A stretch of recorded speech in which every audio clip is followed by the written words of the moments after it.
So dengue ఏమంటే ఇది ఒక వైరల్ ఇన్ఫెక్షన్. మనకు వెక్టర్ మస్కిటో ద్వారా మనకు సోకుతూ ఉంటుంది.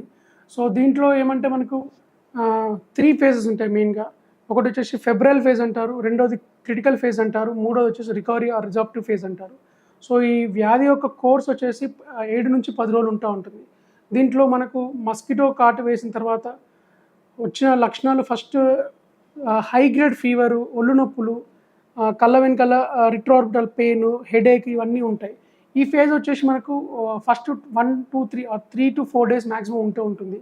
సో సెకండ్ ఫేజ్ వచ్చేసి క్రిటికల్ ఫేజ్. దీంట్లో ఏంటంటే ప్రతి పేషెంట్ క్రిటికల్ ఫేజ్‌లో ల్యాండ్ అయ్యే అవకాశం ఉండదు. దీంట్లో మెయిన్‌గా ప్లేట్లెట్ డ్రాప్ అవ్వడం గానీ, ఇన్‌ఫ్లమేటరీ పాలిసిరోసైటిస్ అంటారు. ఇన్‌ఫ్లమేటరీ పాలిసిరోసైటిస్ అంటే మన రక్తనాళాల్లో ఉండే రక్తంలో ఉండే వాటర్ కంటెంట్ ఆ రక్తనాళాల్లో వచ్చే ఇన్‌ఫ్లమేషన్ వల్ల థర్డ్ స్పేసెస్ అంటే పొట్టలో గానీ, ఊపిరితిత్తుల చుట్టూ ఉండే పొరల్లో గానీ నీరు చేరుకుంటూ ఉంటుందంట.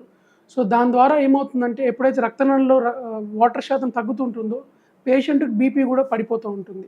సో డెంగ్యూలో మనం బాగా వినేది ప్లేట్లెట్ పడిపోతున్నాయి అంటాం. సో ప్లేట్లెట్లు పడిపోయినంత మాత్రాన అంత భయపడాల్సినది ఏమీ ఉండదు. సో జనరల్‌గా ప్లేట్లెట్ ఎప్పుడు ఇస్తారు, ప్లేట్లెట్ ఎప్పుడు తీసుకోవాలి అనే అపోహ చాలా పేషెంట్స్‌లో ఉంటుంది. సో నార్మల్‌గా మనకు ప్లేట్లెట్లు వచ్చేసి ఎప్పుడన్నా చిన్న దెబ్బ తగిలినప్పుడు గానీ, కట్ అయినప్పుడు గానీ, సో హీమోస్టాసిస్ అంటే రక్తం కారకుండా ఉండడానికి హెల్ప్ అవుతుంది. హీమోస్టాసిస్‌లో ప్లేట్లెట్స్ హెల్ప్ చేస్తూ ఉంటాయన్నమాట. సో నార్మల్ కౌంట్ వచ్చేసి మనకి 1,50,000 నుంచి 4.5 లక్షలు. సో 1.5 లాక్స్ నుంచి 4.5 లాక్స్ ఉంటుంది. సో డెంగ్యూలో కొంచెం పడిపోయే అవకాశం ఉంటుంది. But nothing to worry. So platelet count 15,000, 20,000 తక్కువ అయినా కూడా భయపడాల్సింది ఏమీ ఉండదు.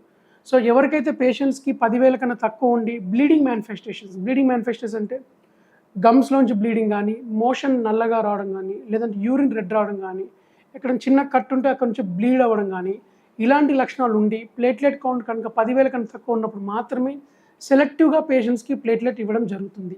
సో ప్లేట్లెట్ కౌంట్ పడిపోయిన ప్రతి ఒక్కరికి ప్లేట్లెట్ ఇవ్వాల్సిన అవసరం ఉండదు. సో ప్లేట్లెట్ ట్రాన్స్‌ఫ్యూజన్ ఎందుకంత సెలెక్టివ్‌గా చేస్తూ ఉంటామంటే దాని తాలూకు కాంప్లికేషన్స్ కూడా ఎక్కువ ఉంటాయి. So transfusion related lung injury అవ్వడం గానీ, ట్రాన్స్‌ఫ్యూజన్ రిలేటెడ్ రియాక్షన్స్ రావడం గానీ, సో దానికోసం అవాయిడ్ చేస్తూ ఉంటాము.